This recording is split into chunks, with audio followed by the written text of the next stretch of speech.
Bonjour à tous. Eh bien, méditons encore un troisième passage du livre du ciel de Luisa Picaretta. Au nom du Père qui m'a créé, du Fils qui m'a sauvé et du Saint-Esprit qui me sanctifie. Amen. Jésus, à nouveau, je me plonge dans ta divine volonté, je viens me baigner dans ton acte unique et éternel d'amour, dans ce grand bain de ta lumière, de ton sang, de ta divinité, de ta volonté, de ton humanité, de tes mérites. Je prends avec moi tous les hommes de tous les temps, je profite toujours pour faire vraiment un grand brassage de toute l'humanité entière, de toutes les âmes du purgatoire. Et Seigneur, je te demande bien de nous marquer toutes du sceau de ton divin fiat pour que nous puissions devenir de bons instruments entre tes mains et te servir chaque jour davantage, que tu puisses trouver une joie immense à nous voir bouger sur la terre, à nous voir cligner des yeux, que tout soit prière, adoration, louange pour toi, Seigneur. Et bien maintenant, méditer ce nouveau passage à travers chacun de nous, dispose nos cœurs, nos intelligences pour que nous puissions recevoir, que vraiment ton enseignement puisse descendre profondément, s'infuser dans toutes nos cellules et que nous puissions vraiment mettre en pratique. Il n'y a que ça qui importe finalement. On reçoit cette vie divine, on la laisse croître en nous et on met en pratique pour vraiment te glorifier, Seigneur, en nous unissant à toi. Alors vraiment, donne-nous cette grâce de pouvoir nous souvenir à chaque instant de la journée, de t'appeler dans nos petites actions du quotidien et que vraiment notre vie devienne une éternelle source vraiment de réjouissance pour tout le ciel et pour toi, Seigneur. Parle maintenant à travers ma bouche, envoie-moi ton Esprit Saint, que je reste toujours unie à toi dans ta vérité. Alors le passage que nous allons méditer est très court, c'est celui du 4 octobre 1923. C'est Louisa qui parle. Je me sentais anéantie par la souffrance de la privation de Jésus et j'avais la triste pensée qu'il ne viendrait plus. Comme il m'était pénible de penser que je ne reverrai jamais plus celui qui est toute ma vie, ma joie et mon bien. Pendant que j'entretenais ces pensées pénibles, mon doux Jésus bougea en moi et me dit « Ma fille, comment pourrais-je te laisser, puisque ma volonté est emprisonnée dans ton âme ?» Il a déjà dit ça plusieurs fois à Louisa, mais quand veux-tu que je te quitte, t'as ma divine volonté qui est mais partout en toi, elle est emprisonnée dans ton cœur, vraiment j'ai élargi les limites de ton âme au point tel que tu voudrais même quitter la divine volonté, que tu ne le pourrais pas. Donc vraiment, moi je suis attirée par toi comme par un aimant parce que quand tu parles, j'entends mes paroles à travers ta bouche, quand tu penses, ce sont mes pensées, dans tes prières, ce sont mes prières. Voilà, tout ce que tu veux, je le veux aussi puisque tu es vraiment imbibé dans ma volonté. Voilà, donc comment pourrais-je te laisser puisque ma volonté est complètement dans ton cœur, emprisonnée dans ton âme, où elle donne vie à tous tes actes et où elle place sa vie comme dans son centre. Donc c'est la divine volonté dans le cœur de Louisa qui va donner vie à tous ses actes. Donc c'est Jésus qui va agir, parce qu'il le dit souvent dans plusieurs passages, il a dit « Je suis la divine volonté ». Donc Jésus agit à travers tous les actes de Louisa. Et donc voilà, tout va puiser sa source vraiment dans la divine volonté. C'est ainsi que sa vie se trouve à un endroit sur la terre. Ah, si ma vie n'était pas là sur la terre, ma justice se déverserait avec tant de furie qu'elle l'annihilerait. Dit Louisa, j'ai besoin de pouvoir voir ma vie, ma volonté divine dans le cœur d'une créature. Voilà, que j'ai besoin d'être accueillie dans une âme complètement, d'avoir toute la liberté d'agir. Si ce n'était pas le cas, eh bien, j'annihilerais toute la terre. Parce qu'il y a tellement d'injustice. Il y a tellement de méchanceté, d'iniquité que ma justice divine détruirait tout finalement. S'il n'y a plus cet équilibre entre les hommes et le ciel, il n'y a plus cette réciprocité d'amour, il n'y a plus rien, et que l'homme continuellement provoque Dieu, le pousse à l'écart, le relègue à la dernière place, l'homme à un moment serait forcé d'exercer sa justice divine sur les hommes. Mais il dit parce que je peux vivre dans ton cœur, que je peux trouver ce repos dans ton âme, sur la terre, voilà, que je peux avoir ce petit tabernacle de consolation, ma justice divine est toute apaisée, toute calmée. Donc nous pouvons être nous aussi, voilà la suite de Louisa, d'autres petits maillons où nous allons pouvoir nous offrir complètement à Jésus pour qu'il puisse se reposer en nous également, qu'il puisse trouver de la joie dans notre cœur et qu'il puisse s'y établir, vraiment qu'il puisse retrouver un petit air frais dans notre âme. Il le dit, quand vous faites des actes en union avec moi, vous me donnez un peu de fraîcheur au milieu de toute cette puanteur qui résulte de tous les actes accomplis dans les volontés propres des hommes, ça me redonne les parfums du ciel en fait, les parfums de ma propre divinité. ça me donne un peu de lumière là au milieu de toutes ces noirceurs. Et vous me nourrissez, surtout vraiment moi qui suis assoiffée de l'amour de mes enfants. Moi, je suis là et je leur demande continuellement. Jésus, c'est un mendiant d'amour. Il vient mendier vraiment à nos pieds tous les jours. Il nous mendie une miette d'attention et il ne reçoit rien. Donc il est complètement assoiffé, affamé de notre amour. Et quand on agit dans la divine volonté, eh bien on lui donne à boire, on lui donne à manger et on lui donne lui-même à manger. On donne Dieu à Dieu. Donc on devient comme des petites hosties. Jésus l'avait montré à Louisa. Parce qu'elle voyait des petites balles blanches dans son cœur. Elle disait, mais Jésus, mais qu'est-ce que c'est que tout ça? Et Jésus dit, eh bien, casse une petite balle blanche et tu verras. Et donc, en cassant une petite balle blanche, chaque acte fait dans la divine volonté devient une petite balle blanche. Donc, chaque acte fait en union avec Jésus. Là, maintenant, nous méditons. C'est un acte que nous faisons en union avec Jésus. Donc, c'est vraiment, il y a une petite balle blanche qui se crée dans notre âme. Et donc, Jésus avait cassé une petite balle blanche. Et il y avait un autre petit Jésus qui sortait de chaque balle blanche. Il avait dit, voilà, en fait, je prononce la parole de la consécration sur ton âme à chaque fois que tu t'unis à moi. Donc ça, c'est complètement magnifique. Vous imaginez, dans le ciboire, 10 hosties, 10 actes. C'est tout. C'est la même chose. On devient de véritables hosties à chaque acte. Donc je fais ça maintenant. Voilà, je touche ma tête dans ta divine volonté, Seigneur. Eh bien, c'est un acte. Voilà, c'est de nouveau une hostie. Et on va nourrir Jésus avec. Il y a de la lumière, il y a des âmes sauvées à l'appel, etc. Je baille, je tousse dans la divine volonté, je me frotte les yeux. Cela vaut la plus belle prière qui soit, un petit acte ou un grand acte, cela n'a pas d'importance puisque c'est Jésus qui le fait en nous. Eh bien, cet acte est divin, éternel, pas du tout humain, divin, puisque c'est Jésus qui le fait en nous. Et donc, vraiment, cela crée de la joie partout dans le ciel, sur la terre, et cela vraiment va pouvoir avoir des effets bénéfiques et bienfaisants dans toutes les âmes, du passé, du présent, du futur, vraiment dans le ciel, sur la terre. Donc, c'est absolument magnifique. Voilà. Donc Jésus dit, en fait, je cherche ces petits tabernacles d'amour sur la terre. Et Louisa, voilà, toi, tu me permets de me reposer, d'être bien en toi. Et donc, sinon, j'aurais annihilé toute la terre. En entendant ces mots, je lui dis, mon Jésus, ta volonté est partout. Et tu dis qu'elle est emprisonnée en moi. Il reprit, elle est en effet partout par son immensité, par son omniprésence, par sa puissance. Oui, la divine volonté, toute la création, elle répond à la divine volonté. Je veux dire, si les arbres continuent à pousser, qu'après les hivers les plus rigoureux, eh bien, les petits bourgeons reprennent, etc., eh bien, tout répond à la divine volonté, partout, partout. Et la divine volonté se trouve dans chacun des cœurs de chaque homme.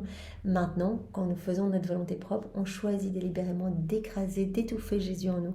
Donc la divine volonté, elle est asphyxiée en fait. Quand on dit non, pas Jésus, je ne pense pas à toi, Jésus, j'agis seul, eh bien la divine volonté ne peut pas agir en nous. Il n'y a pas de lumière, il n'y a que de l'obscurité. Et Jésus est complètement meurtri, et il le dit juste, il le dit même dans les 24 heures de la Passion, je suis paralysée en fait, je ne peux pas agir, je suis là, je suis écrasée dans vos cœurs. Donc la divine volonté se trouve partout effectivement, comme une reine, elle se soumet tout, ne laissant personne échapper à son empire, mais en tant que vie, dans laquelle les créatures immergent leur propre vie, leur vie pour ainsi former la vie de la divine volonté sur la terre, cela n'existe pas.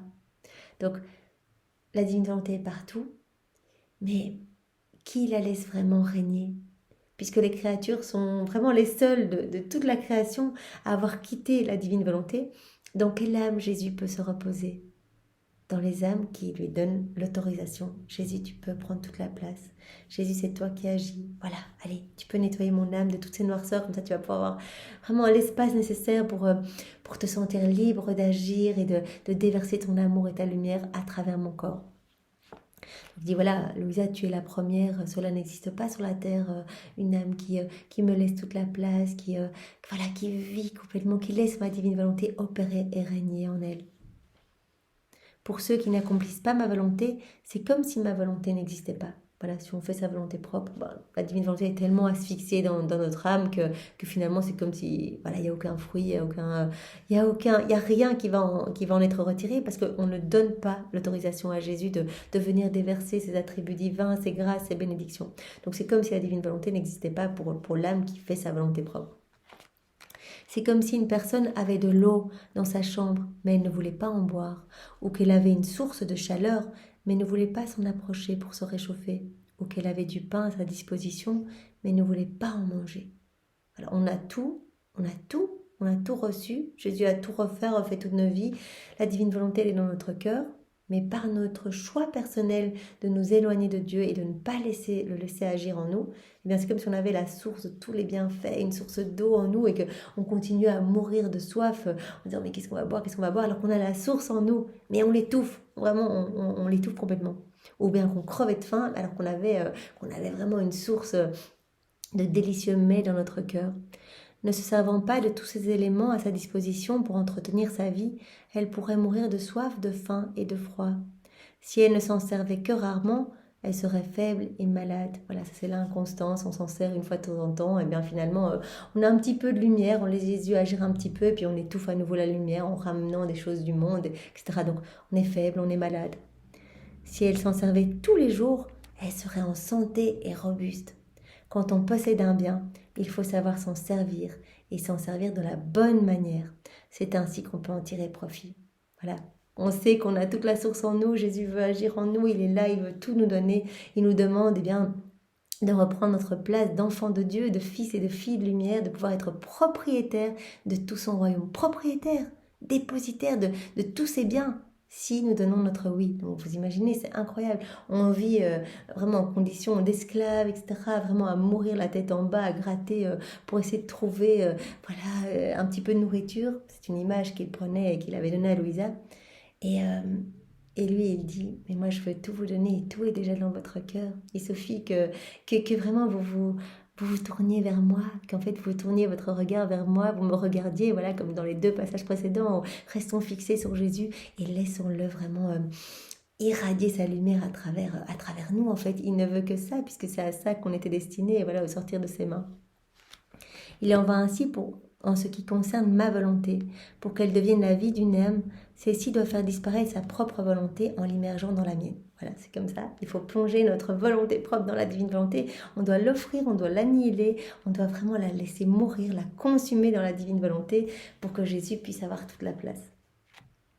Sa volonté ne doit plus exister. Notre volonté, elle ne nous amène que misère, que noirceur, que voilà, c'est notre volonté qui étouffe Jésus, alors qu'on ne doit plus en faire usage.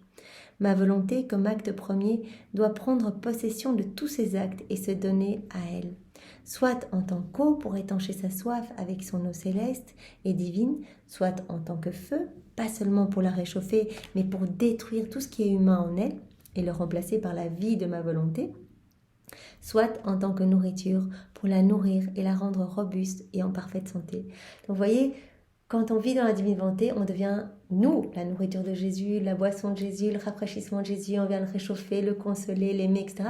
Mais il fait ce même travail en nous. Sans Jésus, si on agit seul, on est assoiffé, on est affamé, on est dans la misère. Pourquoi il y a tellement de burn-out, de dépression?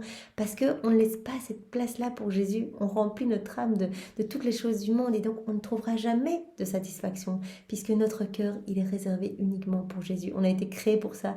Notre volonté, elle ne nous a pas été donnée pour être séparée de la divine volonté. Et donc Jésus nous dit, quand une âme me fait confiance et m'ouvre son cœur et me dit vas-y, je te donne mon oui, mon fiat, et bien à ce moment-là je viens la nourrir, je viens l'abreuver, je viens la réchauffer, je viens tout lui donner. C'est moi qui m'occupe de ce travail de purification, vraiment avec mon feu divin, ma chaleur, ma lumière, je viens vraiment brûler tous ses péchés, décaper son âme en profondeur. Oh, comme il est difficile de trouver une créature qui soit prête à renoncer à tous ses droits pour n'accorder qu'à ma volonté le droit de régner en elle. Renoncer à tout pour suivre Jésus. Viens, prends ta croix et suis-moi. C'est vraiment, mais lâche tout en fait. Peu importe, donne-moi ton oui, je m'occuperai de tout et tu verras que les choses du monde vont perdre en importance, que finalement tes yeux, je vais les river aux miens et tu ne verras plus que moi, tu ne respireras plus que pour moi, tu ne vivras plus que pour moi et je ferai de ta vie vraiment une merveille, un écho, une répétition de la mienne. Parce que Jésus veut qu'on devienne des extensions de sa propre humanité. Presque toutes les âmes veulent garder quelque chose de leur volonté propre. Et parce que ma volonté ne règne pas complètement en elle, elle ne peut former sa vie en elle. Donc il faut un renoncement total à notre volonté propre. Si nous commençons à mettre des conditions, des réticences en disant oui, là je te fais confiance Jésus, mais pas là-dessus, ça va pas assez vite, je dois avoir un résultat tout de suite, donc voilà, je vais gérer toute seule. La vie divine de Jésus ne pourra pas croître en nous. C'est à chaque fois qu'on lui fait confiance, qu'on dit Jésus, il y a des obstacles, il y a des choses difficiles, mais je sais que toi, tu connais le meilleur pour chacun de nous. Tu veux le meilleur pour chacun de nous et je te fais confiance, je m'abandonne entre tes mains et tout ce qui m'arrive, je le prends comme venant de tes mains divines. Tout ce qui nous arrive dans la divine volonté, c'est voulu par Dieu. Donc c'est magnifique, il faut remercier, il faut louer, voilà, même si les épreuves sont difficiles, même si voilà, il y a des croix à porter, on l'a vu dans le passage précédent, même la Vierge Marie, Saint Joseph, tous les saints, ils ont tous eu des épreuves et c'est vraiment la voie de la sanctification. Alors faisons confiance puisque l'amour de Jésus est vraiment croix. Et nous, on voudrait aimer le Seigneur, mais sans la souffrance. Il nous partage son amour et son amour, voilà, son amour est souffrance. Et donc, il va nous partager ses joies immenses, mais il va aussi nous partager son amertume. Et peut-être qu'il va nous faire passer par des choses plus difficiles pour que notre âme puisse vraiment être dépouillée des choses du monde et être tout à lui. Donc faisons-lui confiance et vraiment voilà dans ces 3 passages il nous était vraiment demandé aujourd'hui de garder notre regard fixé sur Jésus pour vraiment voilà comme graviter autour de Jésus, rester collé à Jésus pour ne pas perdre vraiment toute cette lumière qu'il veut nous donner, toutes ces grâces, toutes ces bénédictions, pour éloigner les forces du mal aussi. Voilà dans l'autre passage, il y avait aussi ça, quand on est fixé en Jésus, on éclipse les forces du mal et en étant fixé à Jésus, eh bien, il peut vraiment faire croître sa vie divine en nous et sa divine volonté peut être agissante et opérante en nous. Quand on lui dit oui et qu'on a cette constance et cette fidélité, c'est magnifique. En fait, c'est vraiment notre attention est vraiment importante. Notre intention d'abord, oui Jésus, je te donne tout, je veux vivre dans ta divine volonté. Et notre attention, voilà, acte après acte, Jésus, je t'invite. Oui, là, c'est vrai que voilà, quelqu'un vient de me critiquer, de m'offenser, que sais-je. Eh bien, j'aurais envie de répondre, je me sens un petit peu énervée. Non, Jésus, je crucifie cette émotion-là. Je ne vais pas me laisser glisser dans ma volonté propre parce que je sais que sinon c'est toi qui va ressentir cette souffrance, cette mort. Voilà, je reviens à toi et je te laisse parler à travers ma bouche. Je te demande de venir placer ta patience, ton pardon dans mon cœur et je veux que ce soit toi qui vive cette situation en moi, Seigneur. Et là, voilà. Merveille des merveilles, Jésus va venir agir en nous et on va vraiment ressentir sa paix et on agira tout à fait différemment que si on avait agi seul ou on aurait peut-être été dans l'escalade voilà, des argumentations, etc. pour essayer d'avoir le dernier mot, notre orgueil, notre amour-propre, etc. Donc Seigneur, nous voulons rester collés à toi. Garde-nous vraiment, garde-nous tout près de toi, empêche-nous de quitter ta divine volonté, que nous puissions tout faire pour l'avènement de ton royaume et pour te laisser vraiment régner dans nos âmes. Sois le roi de nos vies, Seigneur, et dispose de tout ce que nous sommes voilà, pour faire couler tout ce que tu es, tes grâces et tes bénédictions dans tous les cœurs. Sois loué, béni et glorifié dans ta divine volonté. Au nom du Père et du Fils et du Saint-Esprit. Amen. Bon après-midi à tous. Au revoir.